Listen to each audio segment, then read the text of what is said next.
What's up guys, this is RACKNLOAD and this is the Kral Puncher K in for review. Well, it's been reviewed, so here it is on the table, ready for a full review. Testing is complete. Pretty impressed with this little rifle, to be fair. Alright, I'm running a little mod on there because I was shooting this in the backyard, but that's a Hug It mod. It suits it pretty much. It does extend it though, to be fair. I mean, this is a K, it is a shorter one, so you probably want to keep these a bit shorter, but I was running that anyway. That is a Hawk Frontier scope riding on top, just a test scope. No, pretty impressed with this rifle. I mean, these things are not expensive. They are well under £500 here in the UK. You can get it in walnut. Obviously, that's a little bit more. This one is synthetic. I'll roll out some specs. I mean, full power. It's lightweight. It's ambidextrous. Multi-shot, obviously, takes magazines. Screw cut 1/2 inch UNF. The end of the barrel is. Manual safety catch. 200cc cylinder. You get 2 magazines with it. And that's pretty much it. That's pretty much all the specs I can find on this rifle.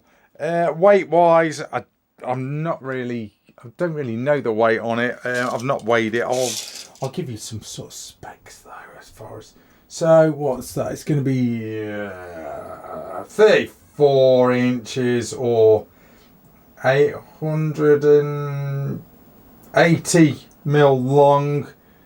And then the barrel is, I think that's about a 16-inch barrel there, 400 mil. I mean, whatever. Proof is in the pudding, innit? I mean, it's pretty lightweight. It's a lightweight hunter. Yeah, I've got a heavy scope on it. You could run this with a, it depends what you're doing. You know, you could run a prism scope on it or something like that. But it does look good. It's tough. It's reliable. You know, the Krals have been pretty good. I like the way the manometer is recessed so you can't scratch it or anything like that or dink it up.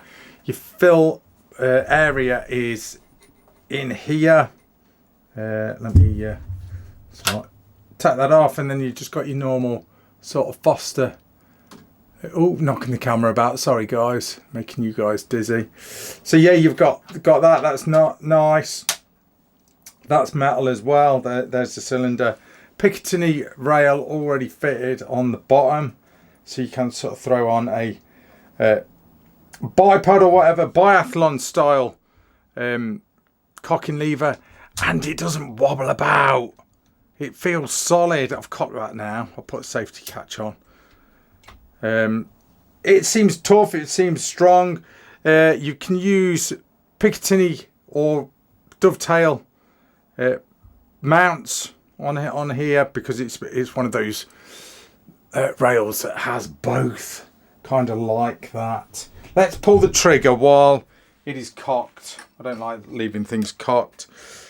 So let's just pull the trigger, see what the trigger's doing. It'll be pretty quiet with that mod on as well. Let's give it a pull. £2, 2 ounces. Probably pulled that a little bit hard. Trigger, not bad at all. It's got this, like what you see on most Krals, it's the metal blade. Pretty comfortable. You can sort of spin it round. I think there is like a grub screw there, so you can sort of adjust it however you want. Not bad at all, really. I mean, you know, it's pretty decent. I like it. You can turn the power up and down. I didn't bother on this being a sub 12. It's left at max. To be honest, I wouldn't really bother. How did it do in the field? Well, how did it do in the field? How did it do on the range? Let's have a look. Let me show you the target. Now, bear in mind, this rifle is sub 500 quid here in the UK. So it is what it is, okay? So don't get all sort of excited saying, oh, I can get better groups than that with my slingshot, blah, blah, blah, blah. For what it is, for its price point, it did pretty well. And it's brand new. You know, the barrel wasn't really leaded up. So there's my excuses out of the way. But first of all, this one is the 177 version, by the way. So, H&M Field Target Trophies. Which are them? 8.64 grains. They were first up. I did 0 with it on another target. And then they were all right. They were not bad. That's the Field Target Trophies. There is my finger for... And this is 30 yards as well, guys. Forgot to mention. Not bad. Not bad at all. Next up was the RWS Superdomes. Another favourite of mine. Those are 8.3 grain. Decent. You know, that is a rat or a pigeon. That's the way you got to look at it.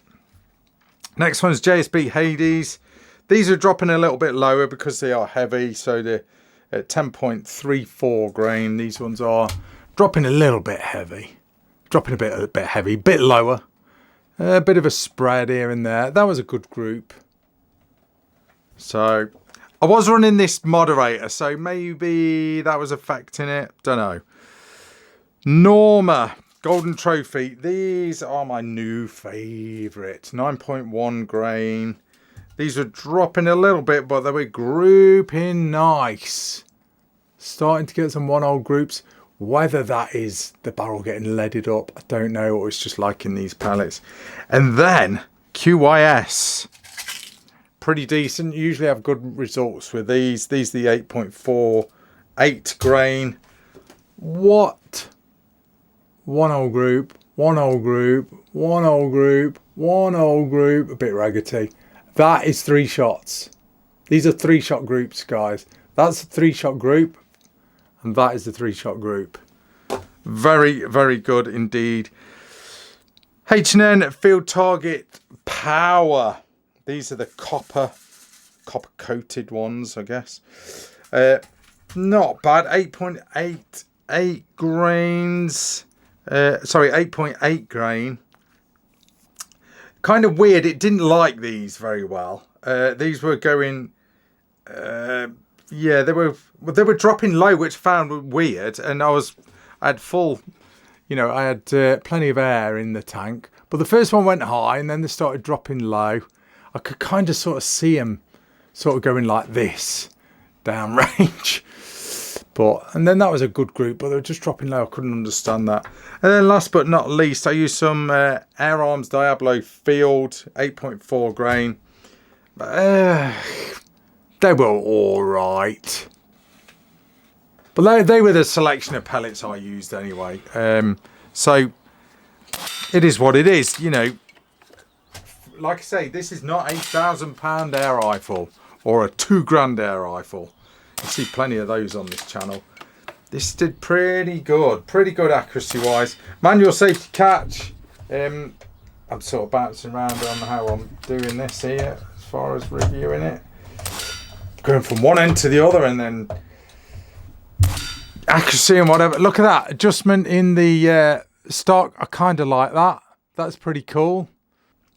Not that I really needed it, but no, not bad at all. Pretty decent rifle, to be fair.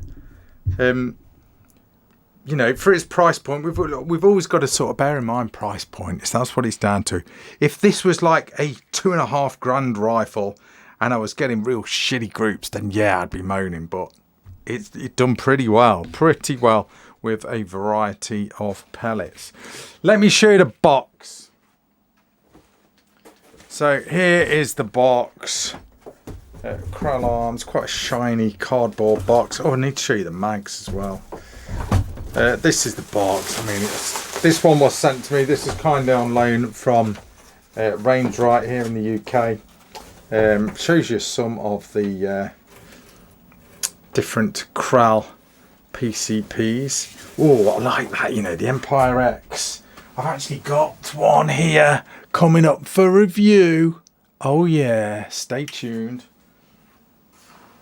But yeah, I do like the way Kral aren't afraid to sort of camo stuff and do some weird and wonderful stocks. And I don't know, they're pretty groundbreaking. I like the way they just, you know, just go for it in their designs. I think I've said that before. But yeah, it's got the prices there. Look, I mean, synthetic, 410 quid. I mean, come on now. You can't complain at that, can you? What do you get in the box? You get 2 magazines, you get a sticker, and your fill probe. What's that? Oh, single shot loader there. 2 magazines. I've got a magazine here. These are your mags. Dead easy to load, no faffing about. It's basically spin it around, put your first one in, and then just fill it up. I had no issues with the magazines at all. It was really, really decent, and you know, nice to load. I had no problems, no issues whatsoever. So I mean, sometimes I call them clockwork magazines. You can have the odd issue with them, but you know, this rifle was it performed really well. So, but no, decent synthetic stock. You got like the texturing on the fore end and on the pistol grip there. You know, rubberized stock pad there. Just nice. Nothing really to complain about. Feels good in the hand. Ergonomics are good. Pistol grip feels good even for a lefty. Everything feels solid. No real complaints about it. It's accurate. Its price point is bang on. You want something fancy, you go for the walnut stock. You know, you can't go wrong if you are after a cheap, well, a budget, should I say, PCP. Anyway, I'm going to leave it at that. Thanks for watching, guys. That is Rack and Load. See ya.